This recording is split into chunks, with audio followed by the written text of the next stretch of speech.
السلام علیکم، it's me کرن آفتاب، اور آج کی کہانی کا ٹاپک ہے پکار۔ سردیوں کی شدید دھند تھی جب پوری گلی سناٹے میں ڈوبی ہوئی تھی اور سردیوں سے بچنے کے لیے لوگ اپنے اپنے بستروں میں دبکے ہوئے تھے۔ اسی وقت رات کے 11:30 بجے کے قریب گلی میں برگد کے گھنے بوڑھے درخت کے پاس بائک آ کر رکتی ہے۔ بائک پر شامیر اور نعیم بیٹھے تھے۔ شامیر نے کہا، کیا بائک چلائی ہے میرے یار؟ نعیم نے بائک کو سیدھا کرتے ہوئے کہا، رات بہت ہو گئی ہے، چل تجھے گھر چھوڑ دوں۔ یار ابھی صرف 11:15 ہی تو ہوئے ہیں، ابھی سے ہی ڈر رہا ہے۔ او ہیلو، ڈر نہیں رہا، ٹائم کی پرواہ ہے مجھے، اور مجھے اس خوبصورت موسم میں کسی حسینہ کے ساتھ کی۔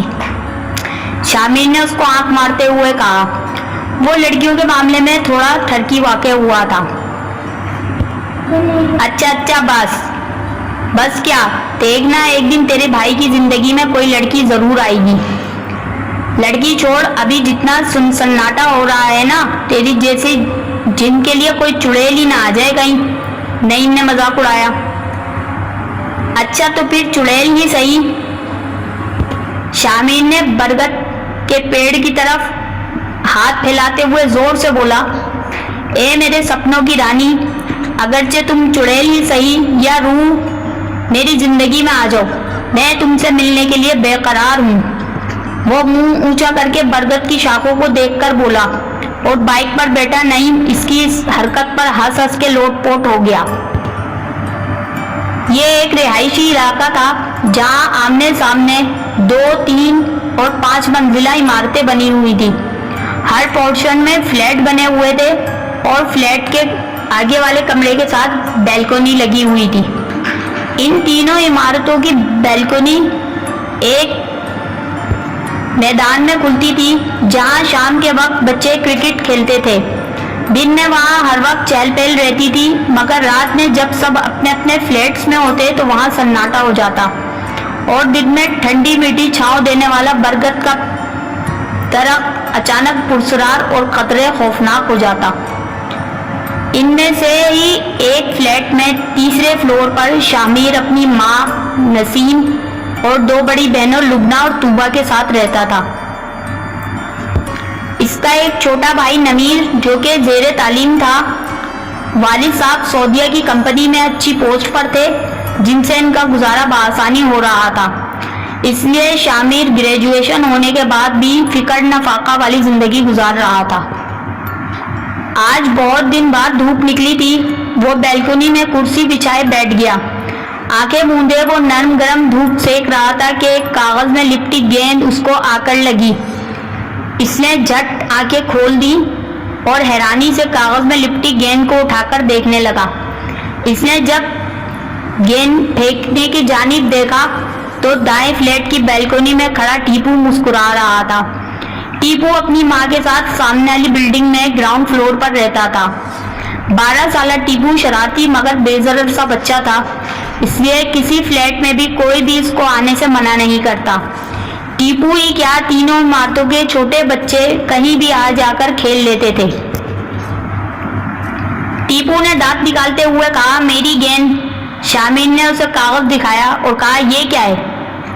مجھے پہنچانے کے لیے کہا تھا بس، ٹیپو نے کہا۔ شامیر نے اسے گھور کر گیند اس کی جانب اچھالی اور وہ بھاگ گیا۔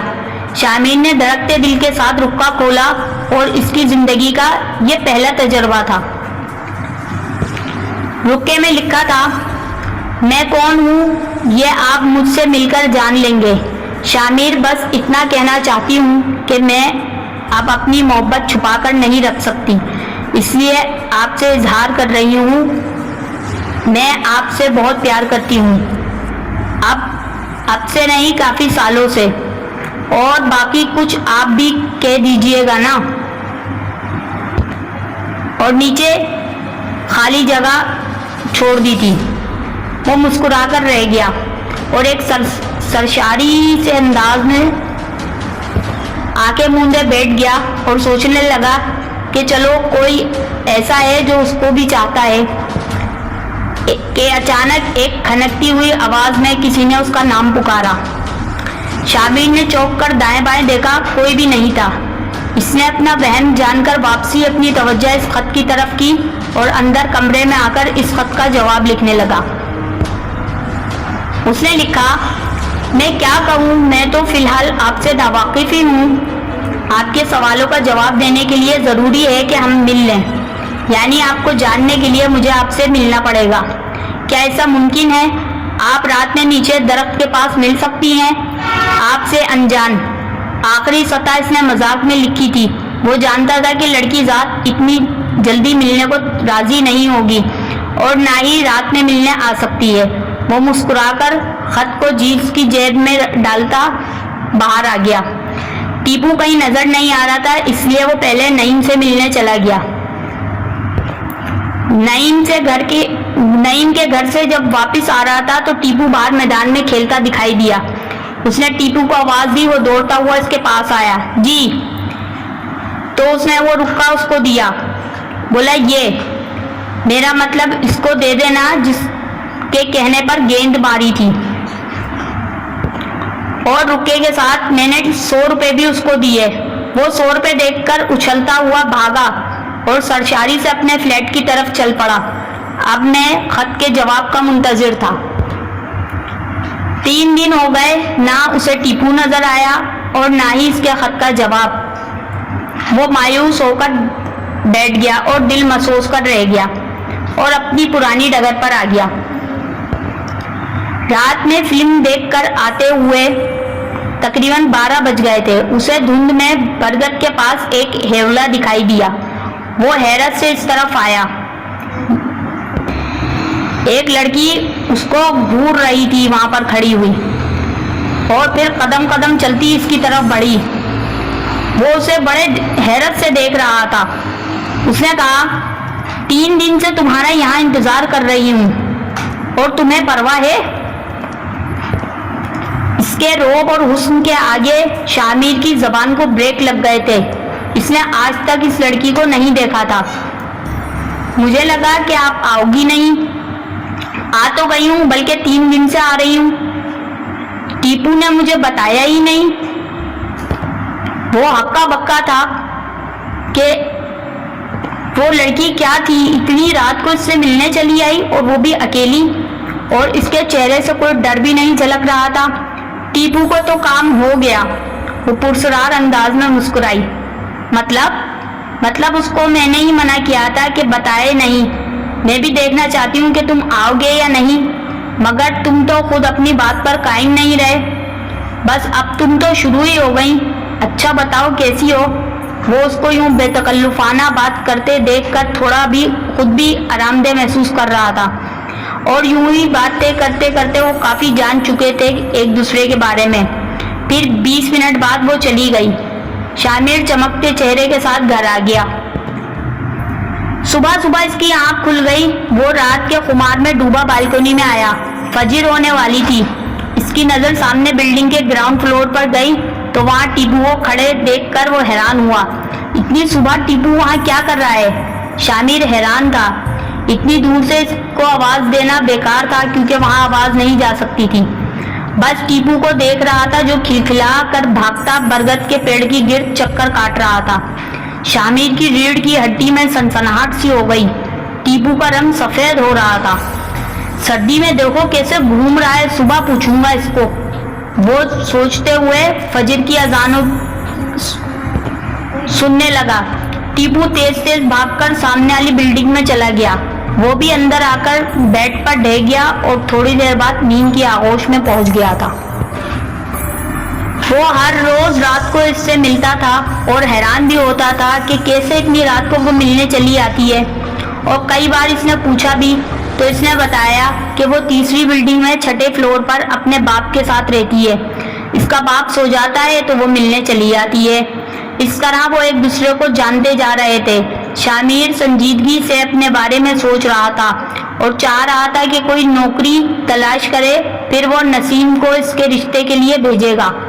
نوکری کے سلسلے میں وہ آج ہی انٹرویو کے لیے تیار ہو رہا تھا،